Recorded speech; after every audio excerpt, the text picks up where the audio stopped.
Hello and welcome. We're getting into another video. Today's video will talk about the Pokemon Go Wild Area global event based on the way I played it. I played the event technically for 7 hours and a bit the first day, 6 hours for the second day. So I do believe that I have enough information based on how long I played the event to provide some feedback, and hopefully we get some constructive criticism and about this event, and hopefully it will help in the future for such similar events, because I do believe that this event was great.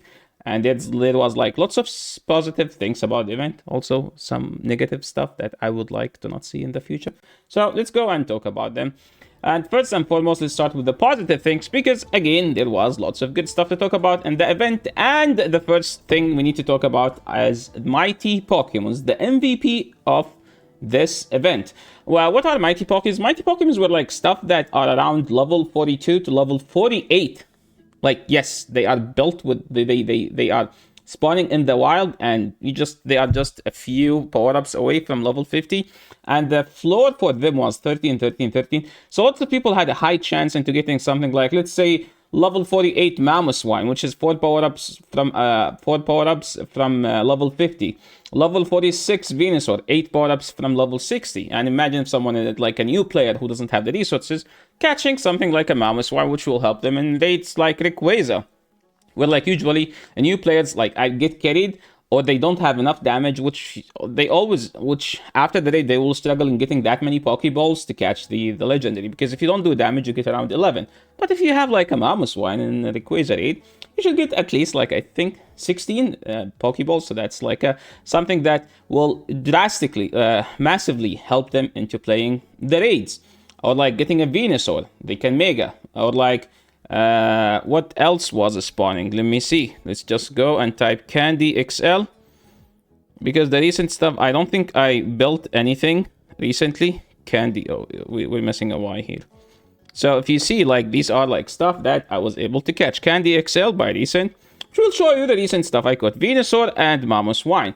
Those were like 2 good Pokemons to use in raid. Mamoswine is technically one of the best ice, if not the best. And Venusaur Mega is one of the best to grass. And more importantly, they have the move. And look at this. I caught this shiny. It's like couple power-ups away from level 50. And it's 15 attack. So I'm cooking. Next time we need a grass Pokemon to use. I mean, it was a fun and challenging addition to the game, because catching them was a bit difficult. And they were like extremely great for new players to catch up. And chasing them was a fun challenge that was added to this event. Because we were like, every time someone would be like, oh, there is a mighty Pokemon here, and everyone would just run to that spot, right? So it was like something new, which is always good to see. Because like, gacha collecting games, like there is always, the main part about playing the games, like getting new stuff. Getting stuff you don't have. That's like the main reason you go outside. Like, you need to grind stuff you don't have. And the second best part about the event, in my opinion, was the Gigantamax raids. I call them Gmax raids. Why? They are infinite resources. Gmax raid is infinite amount of dust, as long as you have coins. I know some people will say like, no, I'm not gonna dump my coins. The thing about Gmax raids, like, they help you getting lots of resources. Like okay, like the Mighty Pokemons, they help you getting high level Pokemons with decent IVs. The Gmax raids help you in getting lots of dust and 2 XLs if you use 200 coins, which will help you out building anything you want. So this is, I do consider, the second best part. They are excellent for farming dust, rare XL candies, XP, TMs, and literally every resource you need to farm in this game. And infinite amount of dust. They are a bit challenging to take, because people need to power up their Dynamax counters, because without them there is no way you take them. Yes, people think because there is 40 people in the raid, that means they can use anything. No, you can't use anything. You need at least 8 people. You need 4 people to have level 50 counters and know what they are doing. Number 1. If you don't, you need 8 people at least with level 40 stuff, and they know what they are doing. If you don't have at least 8 people know what they are doing in Gmax raids, you're not gonna take it down. Now, the next one, which is by far everyone's favorite in this event, join raids via friends, was a huge W. Why? Because the main part about global events usually is that people play the event and they don't focus on raid, right? So there was another way to do it. It's like, basically, play the event, go home. Once you are home, you can go to the friends and you will see who is in your friend list raiding what. And you can choose and join the raid. That was a massive, great addition to the game. Yes, it's heavily pay to play for people who want to raid, but in my case, someone called me out for doing a remote raid on Fluffy. And why did I do it? In my defense, I need TMs. I am someone who makes content and I need an average of 20 TMs every 2 days. Every 2 days, I dump 20 TMs. 20 TMs mean 20 raids. Do I do 20 raids? No, but I do every tier 3 raids. Basically, every time I see a tier 3 raid, I just do it. Joining raid directly from the friends list was a game changer. It was a game changer.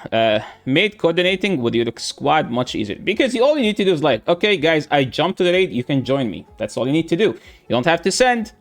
They can literally join, and there is no limit. And friends of friends, like let's say I joined the raid. Someone in my friends joined that raid. And then someone on their friends list can join that raid. They don't have to be friends with me, right? I know a friend in Pokemon Go was actually a thing this time. Next one, the Safari Ball, which is, I think in the Necrozma raid, the global Necrozma raid, the Beast Ball with like the best part of doing it because you can just throw one ball and catch it. And Niantic took that and implemented it in this event. So now imagine Safari Ball wasn't a thing, as an example. That would be huge problem because every time you see a mighty Pokemon, you are 95% chance you won't catch it. But Niantic took that and do good feedback, so that's why sometimes I always recommend providing feedback to Niantic. Yes, they don't listen to everything, but when they listen, okay, we are the winners of that listening, okay?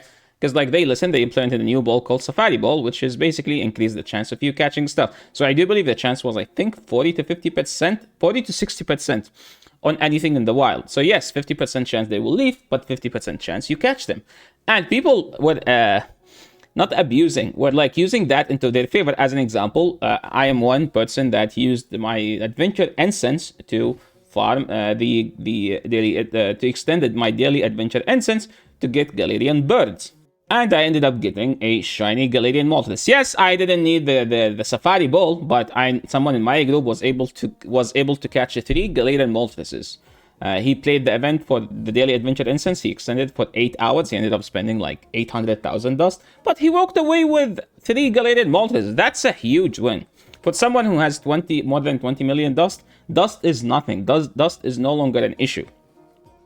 And so they made catching legendary mighty Pokemon and Galarian birds accessible or like easy to see. Like, you know, like how usually when you see a Galarian bird, you're like, okay, this is one of those moments that my heart will be broken. No, this time there was a chance. Balance the challenge by simplifying some encounters. Basically, again, they weren't just for these. They were just Pokeballs you use to catch any high CP Pokemon, especially if you paid $2 for the research, which you ended up getting like I think 100 plus Safari Ball, which will help you to catch any high CP Pokemon, basically. And in the raids, whenever you do any raid, you will get Safari Ball. Pretty much more at max, you will use 2 Safari Balls to catch a raid, which will make raiding much easier to do and less of a hassle. Because every time you raid, it's like, oh my, I'm now gonna be stuck here for like 10 minutes catching this legendary. No, it was 2 minutes at max. Now, we talked about the positive things. Let's talk about the negative things. And the thing I'm salty and extremely annoyed by is the no guaranteed move for Dialga and Palkia. Let me show you something. So let's go legendary and let's go to my Pokédex. Okay, I've never raided Palkia non-origin, by the way. I hate that Pokemon. It's useless Pokemon. So Palkia origin, 213 raids, 26 lucky trades. I think you can, it's not 213, I think it's 180 something, because every time you lucky trade, it adds to the scene, right? And it adds to the codes. So 160, I did not get a hundo. I did not even get a 98. My best one is legendary and age 0 to 2. This is my best one. It's 15, 15, 13. The main part, I did not go hard on raiding Palkias for one simple reason, that the move is not guaranteed. If you have the ticket from last time, the chance, I think it's moved from 10 to 30%. And if you are raiding them before the event, the chance is 1 in 10. So to get a hundo with the move, the chance is 1 in 3,300. It's not 3,300, it's like 33.33.33. Okay, let's say 1 in 3,400. I am not going to do 3,400 to get 1 hundo with the move. I know some people got them on the hundo with the move, they were lucky enough, but I am not going to go out, like to go on a, I don't know, all in. This is at the end of the game. This is at the end of the day. This is a game, and you're not supposed to do stuff you don't enjoy to get something you might use and might not use. So not having the move was a huge L, because unlike the last Go Tour in February, there was a guaranteed move. It was a guaranteed. The move was guaranteed 100%. So I don't know why we're not getting the move.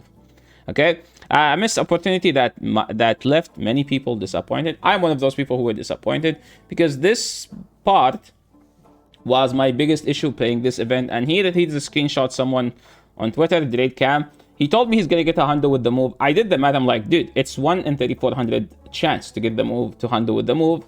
He's like, no, watch me getting the hundo with the move. He got the hundo, but he didn't get the move. And Palkia is a Pokemon that does need the move. Dialga without the move is fine. Palkia without the move is meh. Event moving toward paid only content. Now, if you played this event, there was a global ticket.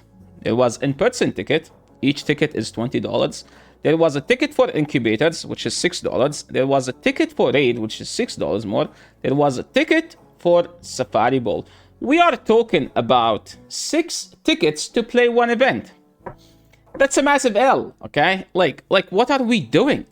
It's like going on a trip and then you can't leave the bus once they reach to the destiny because you didn't pay to walk outside the bus.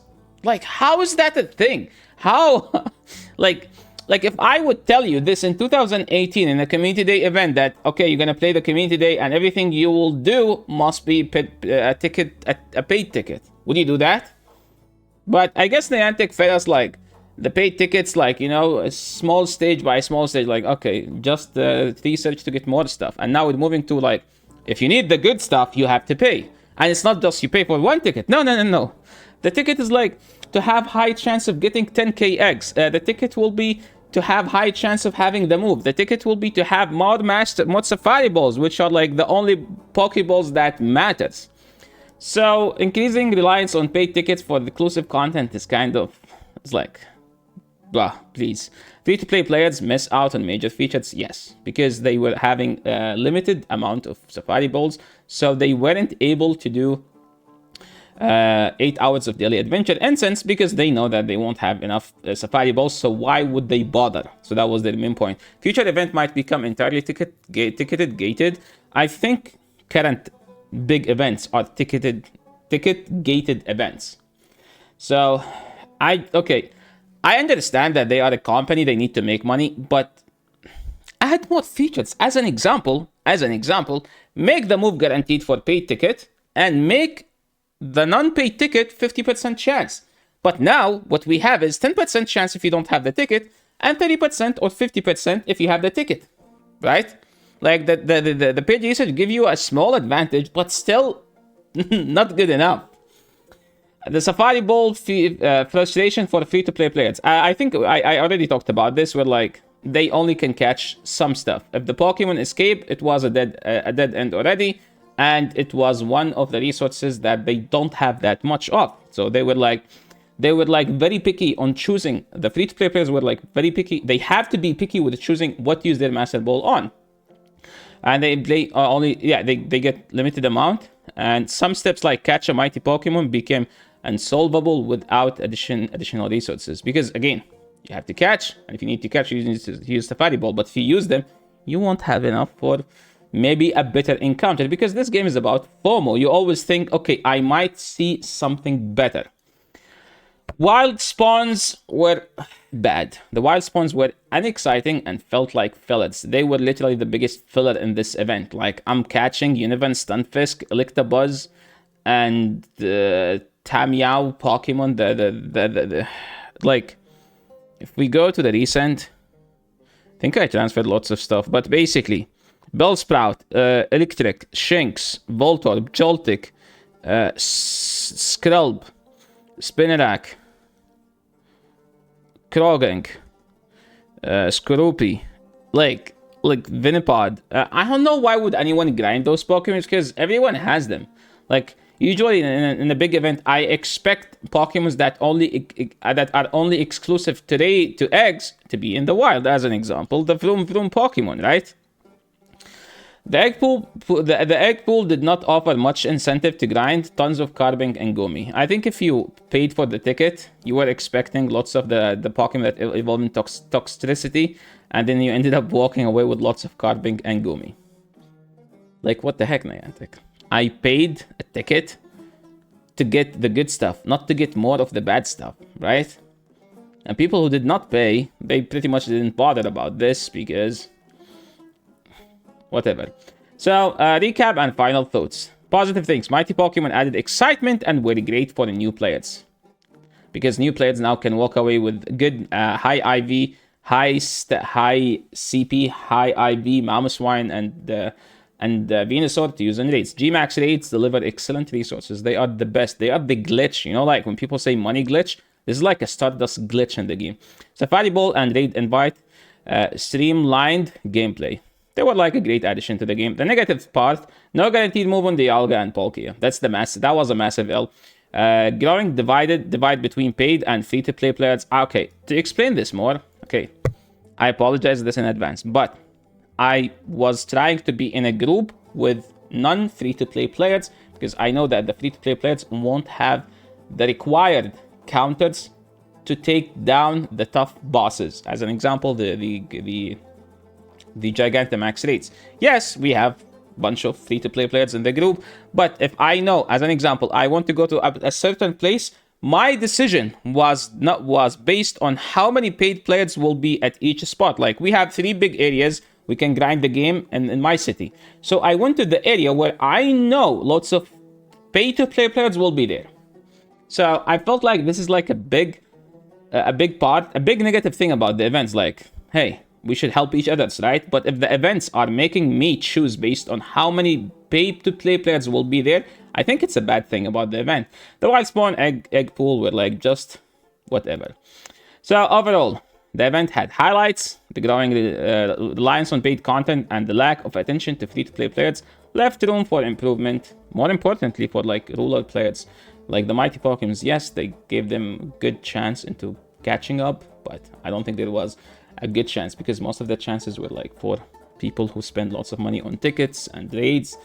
And yeah, let me know how your wild area event went because I'm interested to know. So maybe if someone asks for feedback, your feedback might be the solution for the issues that we had in this event. Overall, great event. Overall, we had some negative stuff. So please let me know, what did you think? What did you think about the event and how did your event go? What's your best catches? What's the worst thing you had? Something you wanted to catch and you didn't catch? As an example, for me, Palkia, I thought I'm gonna get a 100 with the move. I didn't get a 100 or even a 98. So yeah, that's pretty much it for today. Thank you so much everyone for watching. Please let me know your opinion, your thoughts in the comment below. If you like the video, make sure to leave a like. If you like the content, make sure to subscribe to the channel if you haven't. It's free, doesn't cost you anything, but does help out the channel to grow. And thank you so much for watching. I will catch you all in the next video. Peace.